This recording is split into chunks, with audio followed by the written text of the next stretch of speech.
Mallarpu Varaprasad sir garu and the director of Sri Raga School, Mallarpu Kavita ma'am garu, respected teachers, parents, and all my dearest brothers and sisters. Personally, I am welcoming you to the 20th annual day celebrations of Sri Raga School. And ఈ రోజు ఇక్కడ ఉండడానికి ముఖ్య కారణం ఎప్పటి నుంచో చిన్నప్పటి నుంచి నా కళ, నా పేరెంట్స్ కళ ఏదో ఒక రోజు చదువుకున్న స్కూల్లో చీఫ్ గెస్ట్గా రావటం. సో అది నేను డిజర్వా కాదా I don't know, but I came as a chief guest. దీనికి ముందు అంటే ఈ స్థానంలోకి రావడానికి ఒక ముగ్గురు వ్యక్తులు చాలా ఇంపార్టెంట్ నా లైఫ్లో. మేబీ అందరి లైఫ్లో ఆ ముగ్గురు పర్సన్స్ లేకపోతే వాళ్ళ లైఫ్ని సక్సీడ్ అవ్వలేరు. సో మేబీ ఈ స్టేజ్లో నేను ఉండడానికి అయితే ఆ ముగ్గురు చాలా పెద్ద కారణం, చాలా ప్రీషియస్ దార్. సో ఎక్కడికి వెళ్ళినా ఆ రూట్స్ని మనం మర్చిపోకూడదు అంటారు చిన్నప్పటి నుంచి కూడా. సో నేను ఎప్పుడు ఆ రూట్స్ని నేను చాలా బలంగా నమ్ముతూ ఉంటాను, ఎలా పెంచారు, ఏ విధంగా పెంచారు నన్ను అని. అండ్ ఆ ముగ్గురులో ఒకరి గురించి నేను ఇప్పుడు చెప్పాలనుకుంటున్నాను. అఫ్ కోర్స్ అది తల్లిదండ్రులు అయి ఉంటారు, కొంతమందికి టీచర్ అయి ఉంటారు, కొంతమందికి ఇన్స్పిరేషన్ ఎవరైతే ఉంటారో వాళ్ళు అయి ఉంటారు. అండ్ నాకు చాలా పెద్ద ఇన్స్పిరేషన్.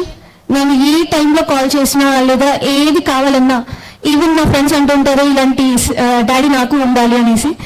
ఈవెన్ నేను 500 కావాలని కాల్ చేస్తే చాలు 1000 రూపీస్ అక్కడి నుంచి వస్తాయి అనమాట. సో ఆయన గురించి ఒక చిన్న స్టోరీ ఆల్మోస్ట్ నేను ఒకసారి ఒక ఫేర్వెల్ రోజులో చెప్పాను. మళ్ళీ ఎందుకు చెప్తున్నాను అంటే కథ మాత్రంగానే కాదు, ఇది జీవిత సత్యం కనుక. అండ్ ఆయన నుండి నేను నేర్చుకునే చాలా ఉన్నాయి. సో మొదలెడదామా కథ? Guys ready?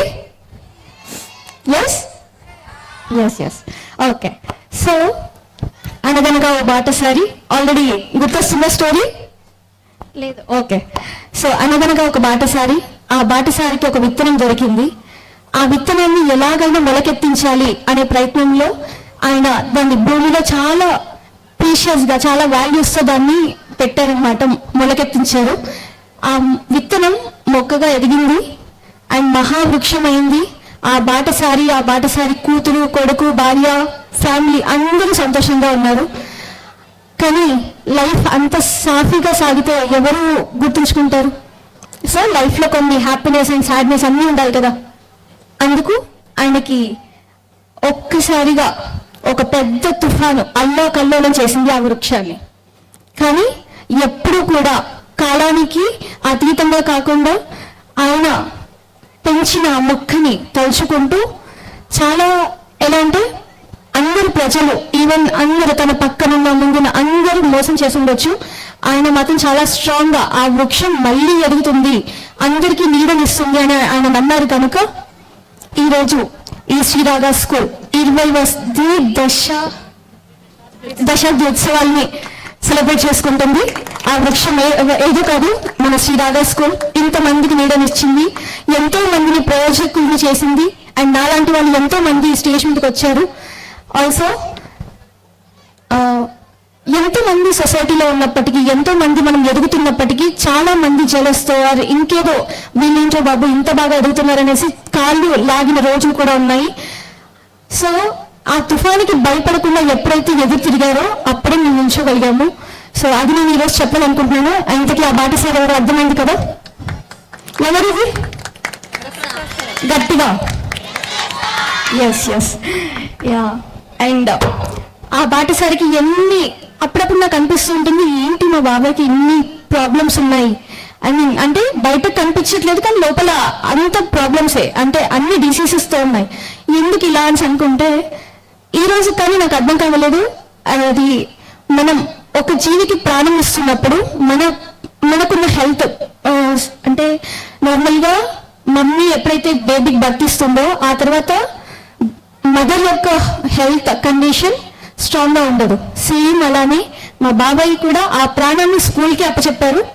ఆ స్కూల్ ఇంత ఎత్తుగా ఎదిగింది అండ్ మాలాంటి వాళ్ళు ఎంతో మందికి నీళ్ళు ఇస్తూ ఉంటుంది ఎప్పటికీ కూడా. అండ్ ఆ బాటసారికి హెల్ప్గా ఎప్పుడు ప్రతి నిమిషం ఉండేది మీకు ఆల్రెడీ తెలుసు, మల్లారపు కవిత మా పిన్ని.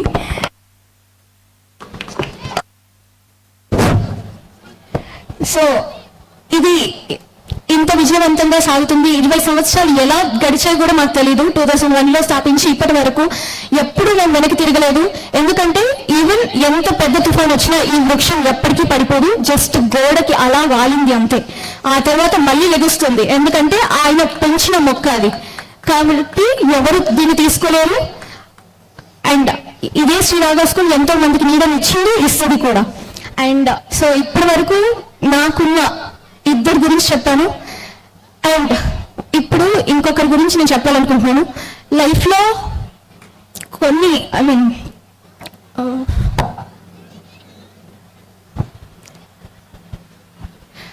గురువులు చాలా ఇంపార్టెంట్ మన లైఫ్లో. పేరెంట్స్ ఎలా ఉండాలనేది నేను వాళ్ళని చూసి నేర్చుకున్నాను. ఏ టైంలో కూడా నేను ఎంత పిచ్చి పని చేసినా ఫస్ట్ నేను వాళ్ళకి చెప్పాలి అంతే. ఆ తర్వాత ఏ జరిగినా పర్లేదు నాకు కొంచెం అనుకునే విధంగా నన్ను తయారు చేశారు. సో ఎప్పుడూ ఆ సపోర్ట్ వాళ్ళ నుంచి ఉంది నాకు. అండ్ నా లైఫ్లో ఉన్న a precious thing, third person is my guru, నా ఇన్స్పిరేషన్. నా టీచింగ్ ఫీల్డ్లోకి రావాలనేది వాళ్ళ ఇన్స్పిరేషన్ అయితే, నేను ఖచ్చితంగా ఇంగ్లీష్ టీచర్గా అవ్వాలనేది మాత్రం ఒక టీచర్ ఉన్నారు. అండ్ అదెవరో కాదు, and she's my biggest inspiration. And ఎప్పుడైతే నేను పీజీ కంప్లీట్ చేసుకుని నా గ్రాడ్యుయేషన్ రీసెర్చ్ పేపర్ నేను ఎప్పుడైతే రాశానో ఆ అక్నాలెడ్జ్మెంట్ అంతా కూడా ఆవిడకి నేను డెడికేట్ చేశాను. అండ్ ఈవెన్ మై పేరెంట్స్కి కూడా. మనం ఎప్పుడు ఫీల్ అవ్వకండి కూతురు లేదని, I'm here.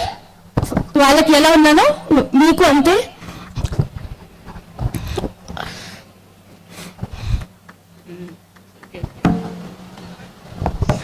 I always make you proud and I'll fight for that. ఇప్పుడు నేను ఏదైతే జాబ్ వెతుక్కున్నానో సో అది కూడా అంత ఈజీగా రాలేదు. ఎప్పుడు మా బాబాయ్ అంటుండేవాళ్ళు ఈ స్కూల్ తర్వాత ఏ రోజుకైనా నీకు తమ్ముడికి ఇవ్వాల్సిందే అని. బట్ ఆ షాడోలో ఉండడం నాకు ఇష్టం లేదు. సో పేరెంట్స్ నాకు ఇంత బాగా నేర్పించి ఇంత వాల్యూస్తో ఎథిక్స్తో నన్ను పెంచారు. సో ఇది ఇంకెక్కడో కూడా నేను అక్కడ గురించి కూడా నేను నేర్చుకొని మళ్ళీ రావాలి అనేది నా కోరిక. అక్కడ రిజైన్ చేసి సో ఫస్ట్ ఇయర్ నేను అక్కడ మొదలు పెట్టాను.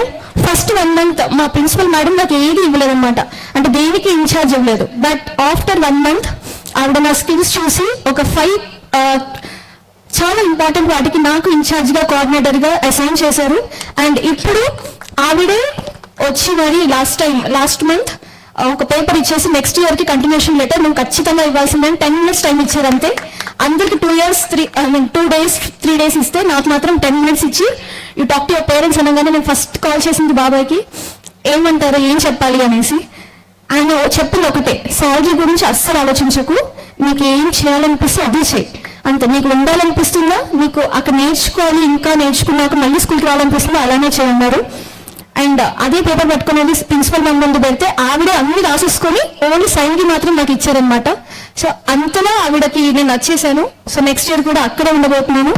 కానీ నేను అక్కడ ఉన్నా నా ప్లాన్ అంతా ఇక్కడే ఉంటుంది. సో లైఫ్లో ఉన్న 3 ప్రీషియస్ పర్సన్స్ గురించి నేను చెప్పాను. వాళ్ళని ఎప్పుడు నేను ప్రౌడ్ చేయడానికి ప్రిఫర్ చేస్తాను.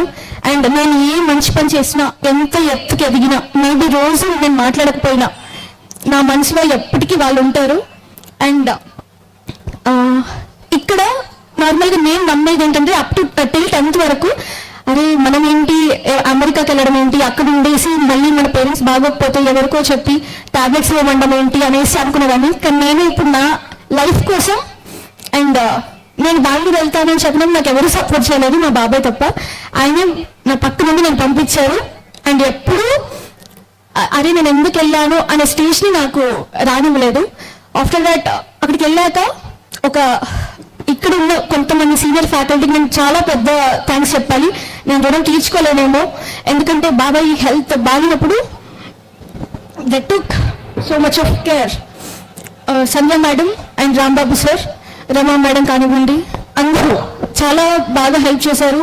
ఆయనకి మేబీ నేను పక్కన ఉండి తినండి లేకపోతే టాబ్లెట్ వేసుకోండి అని చెప్పలేకపోవచ్చు, but they are there. And I'm so happy ఇలానే ఎప్పుడు ఉంటారని కోరుకుంటున్నాము. ఆల్సో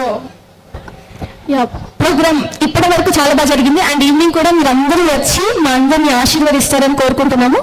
ఈ ఆపర్చునిటీ ఇచ్చిన అందరికీ థ్యాంక్ యూ సో మచ్.